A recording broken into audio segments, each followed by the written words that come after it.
Greetings and salutations, everybody. Welcome to another Friday video, a very quick entry for this one here. It's another throwback video, but this time for an older, like, Corman/AIP film from 1964, which is The Masque of the Red Death, starring the man, the myth, the legend, Vincent Price. I touched on several films of his over the years, such as The Last Man on Earth, The Raven, Tales of Terror, Pit and the Pendulum, The Abominable, Dr. Phibes Rises Again, and of course the original of The Fly. So I figured it was time to work in another one of these films of his, as I've always really enjoyed his work. And for this one, the synopsis is as follows. A European prince terrorizes the local peasantry while using his castle as a refuge against the Red Death plague that stalks the land. Now, this is based in part on the Edgar Allan Poe short story from way back in 1842, I believe. Now, these Corman Poe films are really great to revisit or to check out for the first time. In the case of this film, it had been easily over 15 years since I'd last seen it, and so pretty much most of it felt very new to me. In fact, except for a part of the ending, I really didn't remember any of it. The only recognized aspects of this story that even came out, outside of that ending, didn't actually come from my previous viewing or even from this big book of all these Poe short stories that I have, which I haven't even finished reading through. But yeah, I'd barely scratched the surface on that, but my only recognized aspects were actually from the Mike Flanagan Netflix series, The Fall of the House of Usher, which takes various Poe stories and works them into the Usher story.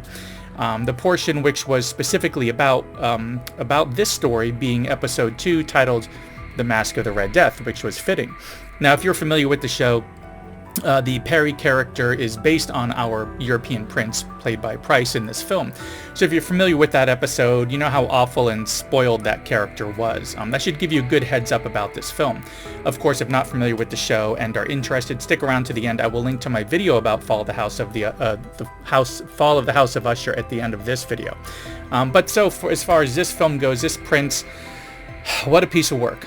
Without having read the story, and if you haven't seen any of the other interpretations such as that Usher show from Netflix, you know right away with this one just how bad he is. He's stuck up, powerful, looking down on everyone, and almost teasing their demise as it is coming in the form of this plague, which is kind of sweeping throughout the land, dubbed the Red Death. Now, he's inviting some people that he knows into this castle of his, while also kidnapping and imprisoning some others, while burning down their village. So for some of these people that he brings in, it's for protection, and some it's kind of like a form of punishment and teasing and torture in some ways, as this plague is running rampant outside. Now, as far as what's going on inside this castle, he has these pretty cruel games, forcing some of them to fight or take part in rituals or an initiation ceremony, teasing and pestering in this long night of both protection and celebration for some, while for others, for all intents and purposes, being tortured by various means.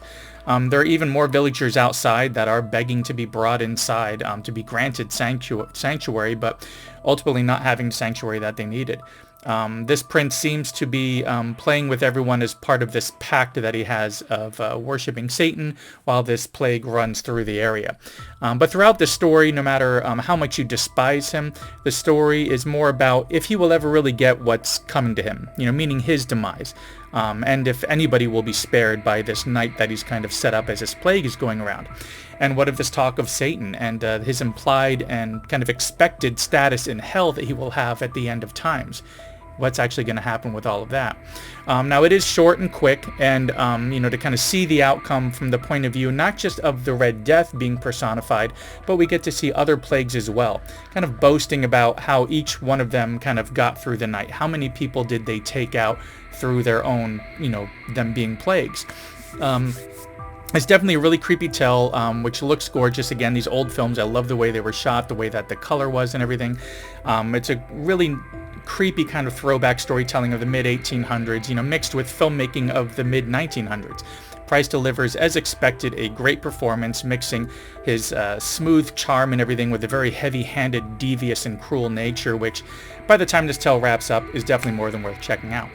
And speaking of checking out, thanks for checking out my latest quick video here. Told you it's going to be quick for Masque of the Red Death. A shorter video than usual, but I enjoyed this one, and I definitely recommend checking it out, even though it is kind of short. Like I said, it's based on a short story after all, so it's quick, to the point, there isn't much I would really dive deeper into. Rather, I would just recommend queuing it up and kind of enjoying this throwback look.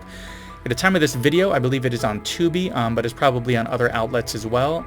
So go ahead and check it out if you're interested in seeing some more of Vincent Price's creepy work, especially these old Corman Poe films and everything.